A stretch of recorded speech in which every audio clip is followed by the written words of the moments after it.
Well, hey there team, welcome back to the channel and welcome to my overview of Bulwark, Falconeer Chronicles. So, for those on across it, I do reviews and overviews. When I do an overview, which that's what this is, I only have a look at the first 2 hours of a game, which is the Steam refund window. Steam reckons you can make your mind up about a game whether you want to keep it on in 2 hours. I kind of agree. So the idea of the video is to give you some broad strokes idea of what it is, keep it short and punchy under 10 minutes, and it helps me triage what I will and won't put more time into. Because hey, there's too many games and not enough hours. So look, this is going to be really tough as a recommendation. I'm not going to say it's a bad game.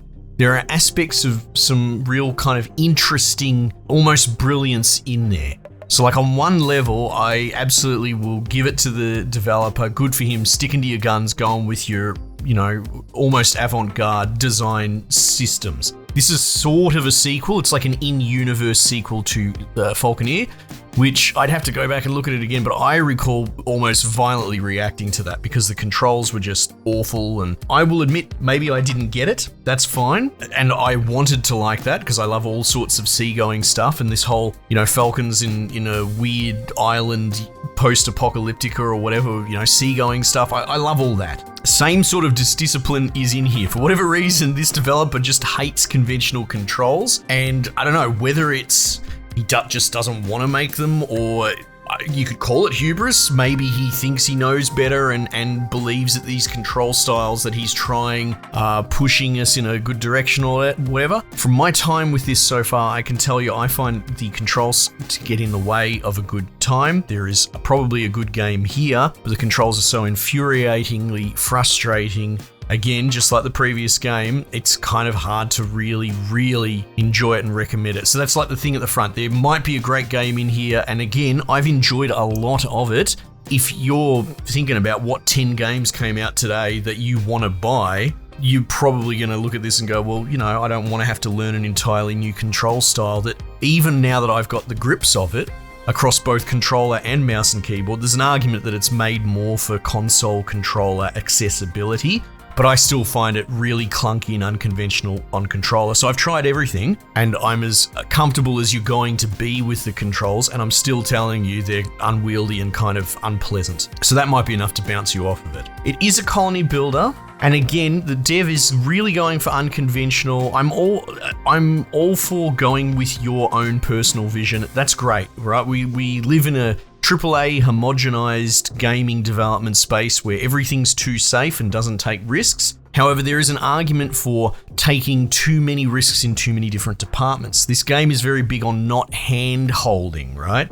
So you sort of just meander around without any real massive impetus, and the game reveals itself to you. Now, in isolation, there's nothing really wrong with that, but when you pair it with unconventional controls, unconventional gameplay mechanics, and just general conceptual design, do you sort of see what I'm saying? When you start stacking up all this really weird stuff, it becomes less about maybe we got a genius game developer onto something here, with more, maybe we've got to do just stubbornly throwing weird stuff at the wall, and it opens up the question of whether it's actually just a lot of bad design. Broad strokes, you're kind of building these like outposts and connecting everything across a very large water world map, and the distance traveled is part of where the larger loop opens up. You transport goods to and fro, and if you want to upgrade and build out your bases, you need the basic economy of like workers, wood, stone, iron, right? And these dictate essentially how much you can upgrade and how far you can go.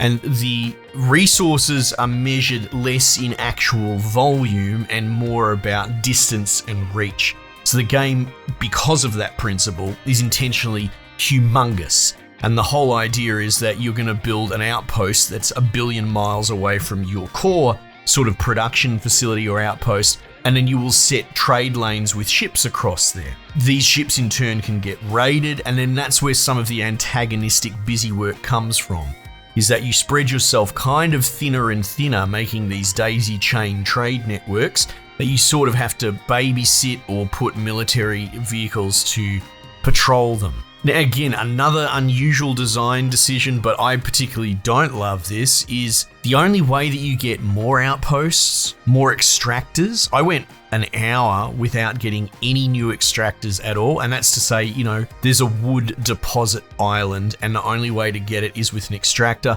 And the same goes with like ships and even other, military units. All of these things that you would want in this game are random. They just appear as random encounters that you have to go investigate at the game's whim. And in some cases, I was arguably I was overflowing with outposts early, which are essentially, the source of people. You could argue the cornerstones of building, but I've only just now gotten another, what is called like a commander. You can build up large towers and house a commander in it, and they generate your military units like your falcons or sort of like a dragon thing with this new one. But again, my military capacity, because those little units will then attach to essentially your main player character, which is this blimp that you fly around in. And you use that to start shit with pirates and enemies and that sort of thing. But my point is, I was at the mercy of the game's RNG as to getting my military capacity up. And I was already at war with one of the factions because I was looking for things to do. The game is kind of meandering. Another word for that can be boring. I started a war with one of the factions, and I couldn't really fight them because I couldn't increase my military capacity. I could build the towers, that's fine. I could route the resources in, but the game just wouldn't give me any more military units. And then randomly I got another one, which is to say you get a question mark on the map, you go and investigate it, and if it will likely be a structure or a ship, and you just interact with it and you deconstruct it or agree to put the ship in your sort of inventory, and then you can rebuild it at whim. That's as complicated as that loop gets. It might sound like I'm being hard on the game. I kind of am, right? Because it hurts my soul that there's some brilliant design here. It is a solo dev, of course, and we take that into consideration, but that does not mean I pander either. And it would be an easy open and close case if the game was just bad, if there was no merit to it and was like just all across the board an example of just poor game design. That's not what's going on here. There's something kind of brilliant and inspired and interesting in there, but for whatever reason, the dev seems really stuck on weird controls and just delivering information to the player unconventionally, and all of these things together just creates this monstrous boundary. To put it simply, we have what looks like a really clever, brilliant dev doing interesting stuff that can't get out of his own way. Again, that sounds really harsh, but it frustrates me. If only some of these decisions, again, namely the controls, were more streamlined and more traditional, you would see that there's something interesting and fun, dare I say a little bit more casual, a bit more relaxing. It also leans pretty heavily into your attraction to aesthetic sandbox design, of which I have zero.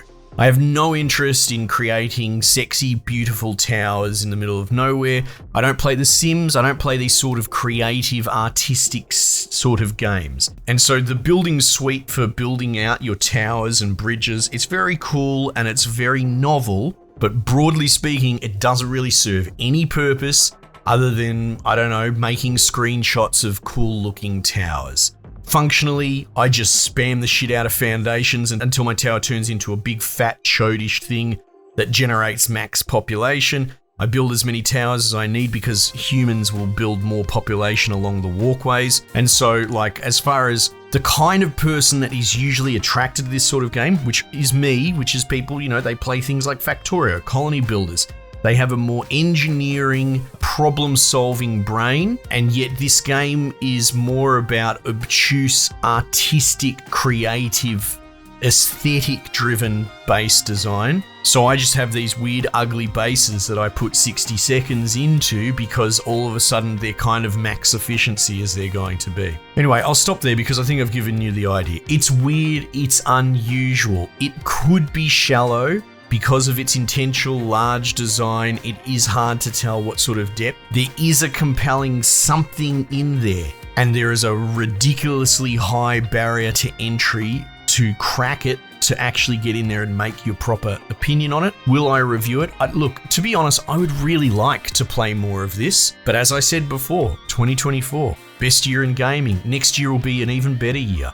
There are so many games on my desk to play right now, and when a game seems to be needlessly difficult from an interfacing perspective, it becomes difficult to justify it over the other 12 brilliant bangers sitting there next to it. So buyer beware, I suppose. Anyway, I didn't want this to go so long, but I did have some thoughts that I want to get off my chest. I hope that has been clear and concise enough. Team, might just leave it there for the time being, and I will catch you guys on the next one.